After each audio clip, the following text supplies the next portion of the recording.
Fulbright. Welcome everybody to the second annual Fulbright Academy Film Festival. This festival is in Heidelberg, Germany in March 2011. We have several films that we're going to be highlighting which were made by Fulbright alumni and Fulbright grantees. Since this year's conference relates to social sciences, I've chosen a couple different films that relate to social sciences in one way or another. As a matinee, we have a rather humorous film called The Dump. The Dump. It's about interpersonal relations.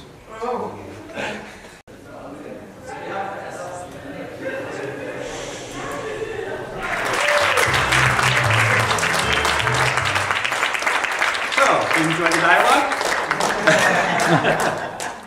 The first sort of official film is about Venezuela.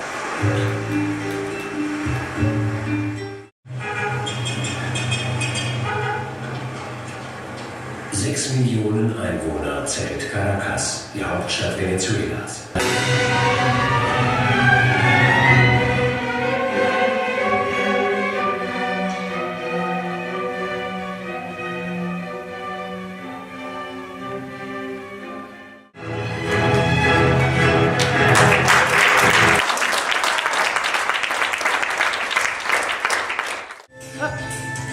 There's Mark again.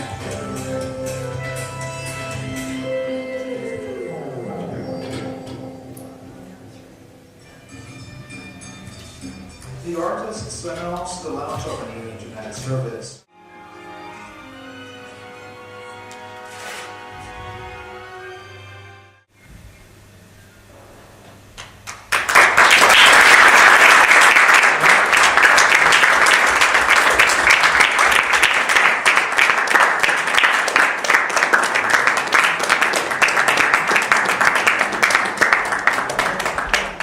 So, questions for Floriano about his film, his video. I said both of these are similar in that they're not really entertainment, they're more informational, presenting information to a viewer. So. Have they gotten, in the 4 years since, more interested in defending trademarks? Sure. That's, by the way, just the first part of the documentary. In fact, the whole thing runs for about 1 hour. And since we had this limit here of 30 minutes, I just brought here the very introductory and general part of it. So in the second part, you're going to get more in-depth discussion about this issue you were asking about the other issues regarding new technologies in the area, the connections between this, digital TV, and telecommunications. So the answer is yes, including the Japanese parliament, who got involved directly with this whole set of new policies. But this was very recent then. I think this new policies, national policies in this sector really started in the first half of 2000, yes, the year. In the decade of 2000. Earlier, you said that you learned a great deal from doing this, and there were things that you would do differently if you were to do it again. Right. Well, now that we've seen it, can you tell us what you think you would have done differently if Yeah. you did it now?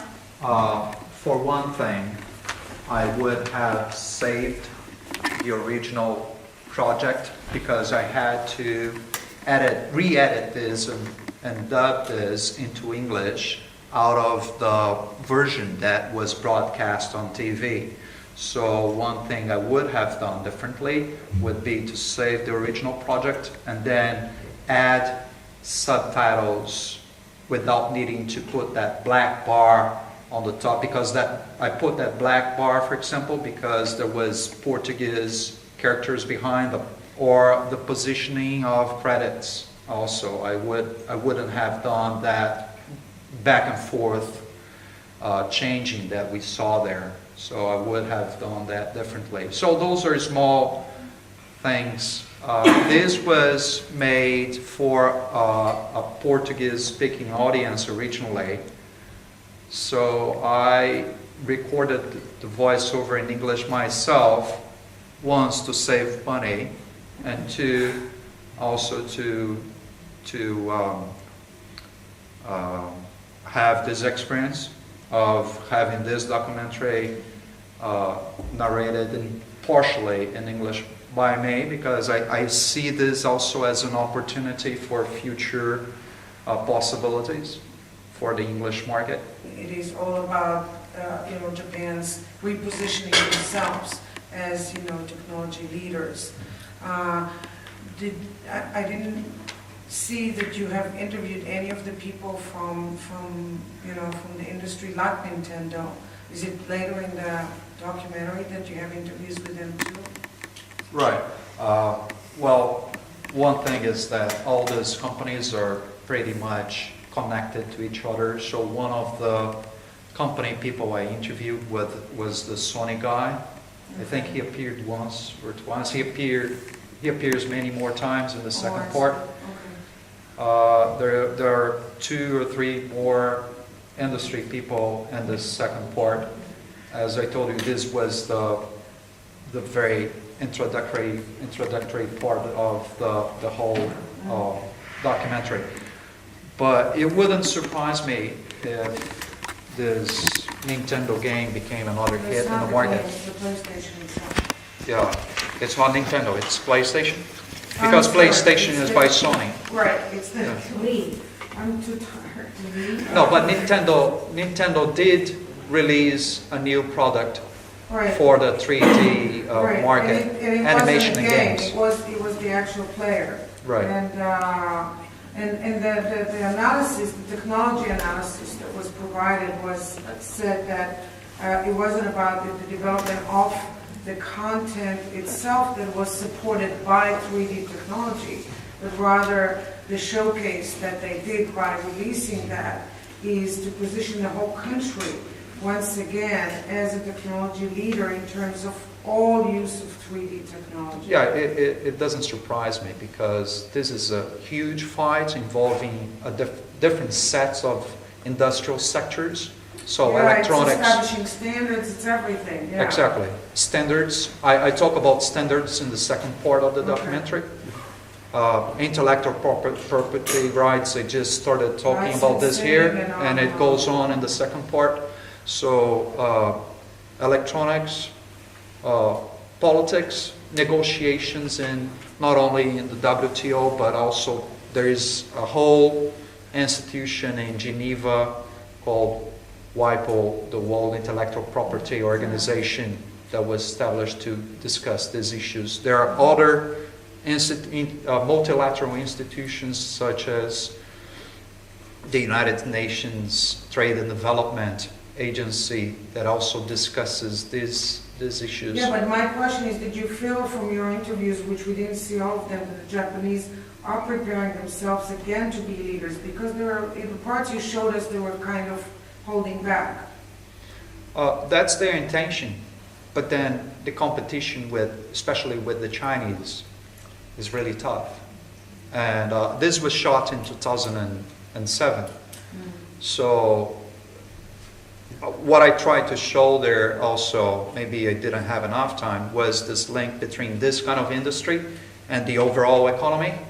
So since the Japanese economy is growing so fast, this will have certainly, and is already having an impact on this specific sector. But the Japanese are trying hard.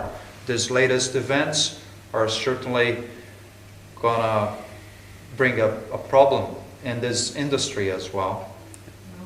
Yeah. I'd like to bring us back to film and cinematography as an art form. And can either of you talk for a minute about how you come up with the topics that you choose? So again, if you're talking to an author of a book, he sometimes or she sometimes has a particular thing that gets them going on the topic of their book or the topic of their play. Or if you listen to country music, it's all about the horrible husband or your bad wife. What is it that you have as an inspiration for making your films, especially if they don't always necessarily are making you money? First of all, I guess they have to touch the filmmaker as a first point. So he's kind of develops some kind of passion for the story. My approach was more pragmatical in terms of putting together opportunity and a strategic sector, in my view, the same way I did when I applied for the Fulbright Fellowship. That was a congressional fellowship, so I had to find a project line that was not only interesting for me, but also for the guys who would read my application papers. So I came out with this idea of analyzing the policy making in the Congress, in the US Congress, regarding energy and the environment, the trade policy making in that area. So I had to try to put together interests from both sides. In this case here, as I was seeking a grant from the Japan Foundation and from other foundations as well, I had to find a topic that would interest them and also that would interest me. So this kind of topic was something that I had studied before when I was in taking another fellowship in Oxford, UK. So that time I was researching the production and trade of global content, or global trade of digital content, rather. So this was a continuation of that research for me. Yes, there is one question. Do you know Japanese? Yeah, that's another interesting point for me in this documentary, because my understanding of Japanese is good enough to grab the general context of what the person is saying. So what I did there, as I didn't have many resources in terms of translators, I would ask the question in English. My subject would reply to me in Japanese. I would understand in broad terms what the person was saying. Then I would ask the next question in English, following his thoughts. And so I'm assuming it's the same thing for you, right? Do you know Spanish? Yeah, we were a team of 3 people, and 2 of us were able to talk Spanish. Okay, so even if you're able to talk, right, I wonder how much is lost in the translation, and not just the linguistic point of view, but rather the cultural perception of the phenomena. That is our perspective, and it is meant to be our perspective on that phenomenon, and it's meant to be our perspective for, mainly in this case, a German audience, to get that across, what we perceive to be the important thing of this project or this system, and that is what we want to communicate by this film. I think a Venezuelan filmmaker would have made it completely different, or could have made it completely different, and could have emphasized other things. It's also a point of the background of each filmmaker, not only the cultural background, but the personal background, from what background he originated and what his ideas are, what he wants to talk about. So that influences the film. Yeah, I think the background part is very important. It does matter. However, I think in my case, the fact that I had lived and studied in Japan made a difference in terms of me already knowing how they thought more or less, and that certainly influenced in the way I asked other questions or the reactions I had to some of their thoughts. Certainly, if I didn't know the language at all, it would be a whole different story, and I